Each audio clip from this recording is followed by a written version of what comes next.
If there's a story behind the hoodie I'm wearing, it's that it was a gift from my aunt who lives in the Midwest, and we kind of have a joke in the family that she will always give us a sweatshirt or a hoodie for Christmas, mostly because I just don't think she ever knew what to get my brother or me. I don't think she ever related to us city folk. It was just kind of something that she would kind of default as a gift.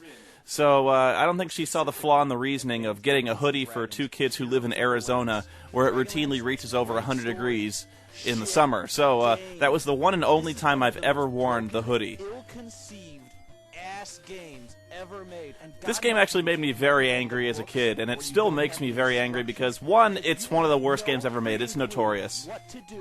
Two, it makes you angry as a D&D fan because this game does not have to be this bad. It's basically unreleasable in its present form.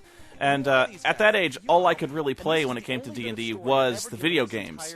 At that time, and probably still now, D&D remains much more accessible to young adults, college-age people. You really don't see that many kids playing D&D, and at that time, none of the kids played D&D.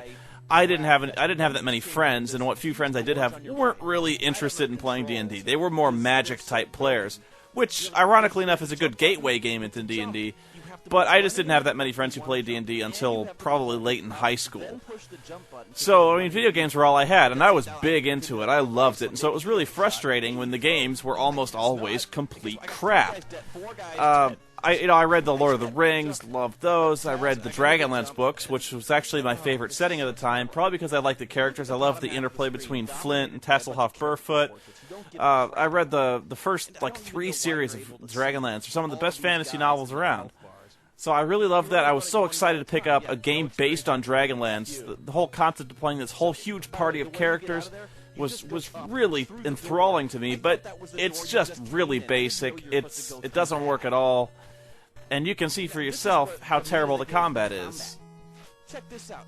But this game fails on so many levels. It fails purely as a game because if you had not read the Dragonlance books, you would have no clue about what you're doing, where you're going, who any of these characters are. You would basically have to tear the instruction book apart to find any clue of what you're doing. And even then, it doesn't help. I've actually, I've read it, but even when I bought it, when I was given it, it was a used copy. So even then, I didn't have an instruction book. So you are really screwed if you don't have that.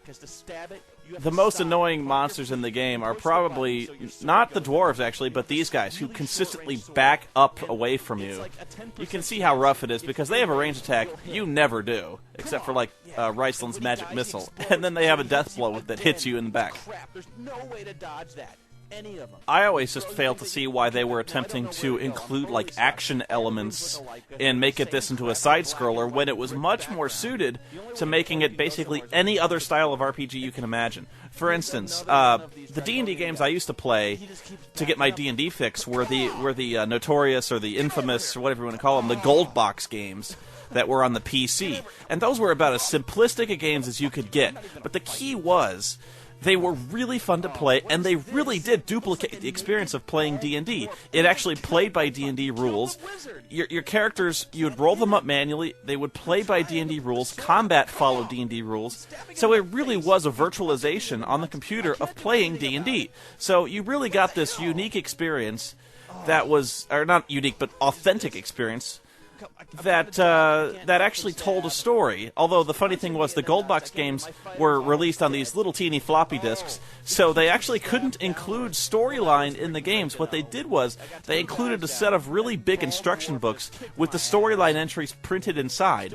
And so the gold box game would actually refer you to the book to read, like, entry number 52. So you'd have to stop the game, go open the book, read entry 52 to find out what happened when you entered the room, which was usually a monster attack.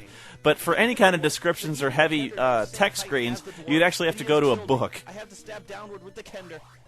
But D&D really is a turn-based type of strategy game, and there's a ton of games that were great D&D-like experiences.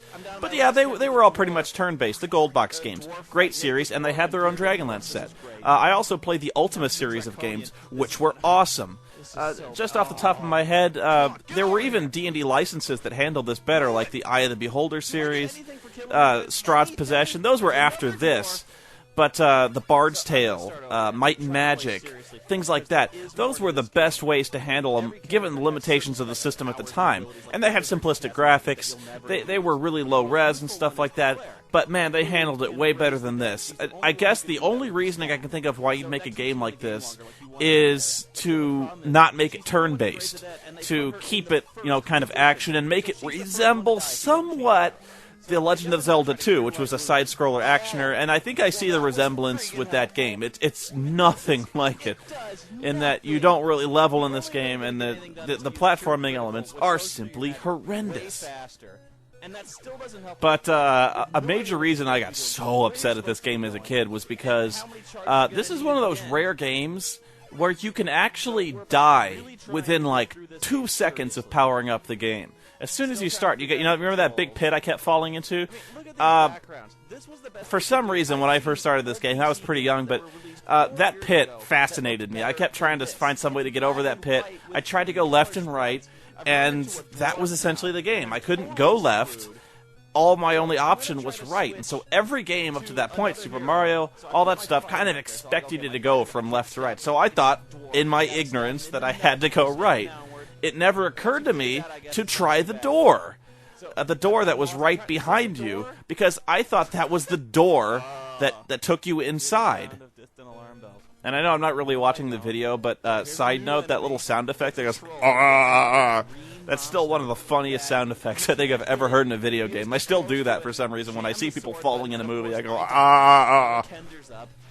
I guess the second thing that really will frustrate you is you do have to map in this game just to find out where you're going. So you have to play it several times just to get where you're going. And really, once you get the hang of it, this game is not that impossible. You just really want to put your frontline fighter up there.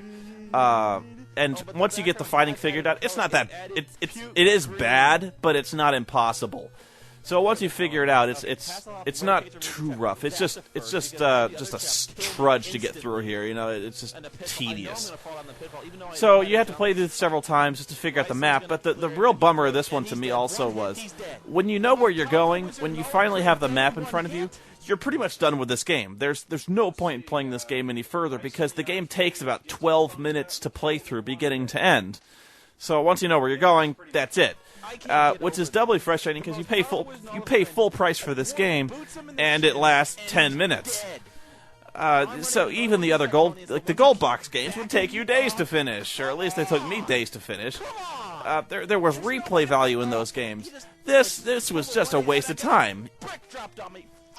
Even so, I have played far worse D&D oriented games, even ones of this style. I remember the Angry Nintendo Nerd covered Dragon's Lair, which is probably the worst in that it's the most impossible. It's also the most frustrating, but at the same time, I kind of think Dragon's Lair was just a big joke played by the industry on the consumer public, because that game is impossible. That game is truly, truly unbeatable without any kind of cheating. And even if you watch speedruns of this kind of thing, there's nobody who actually tries to play that game fairly entirely through, because you just can't do it. It's the memorization required would just boggle the mind. So even speedruns you'll see have been retried and retried through save states ad nauseum. I'm trying to think of worse games out there that were D&D themed. It's hard. But I remember Ultima 9 Ascension making me almost as angry as this one, but still, this one is technically deficient. There were so many other games that came out at the same time. If you're wondering what the posters are going on behind me in my room, those posters have changed since then, of course, but they're both related to Kenzer and Company, a company I used to write movie reviews for their magazine, Knights at the Dinner Table magazine, which is a comic about a group of D&D players who just kind of get into little wacky hijinks, and they make fun of the sport. They make fun of the game. And the poster to my left is the game they printed that the characters in the comic book play, Hackmaster, which is kind of a parody of D&D, although they do try to take it a little more seriously. I no longer write for them. They found someone far more inept who probably works a lot cheaper to work for them, but good luck with that. I would still suggest Night at the Dinner Table comic. It's still really funny.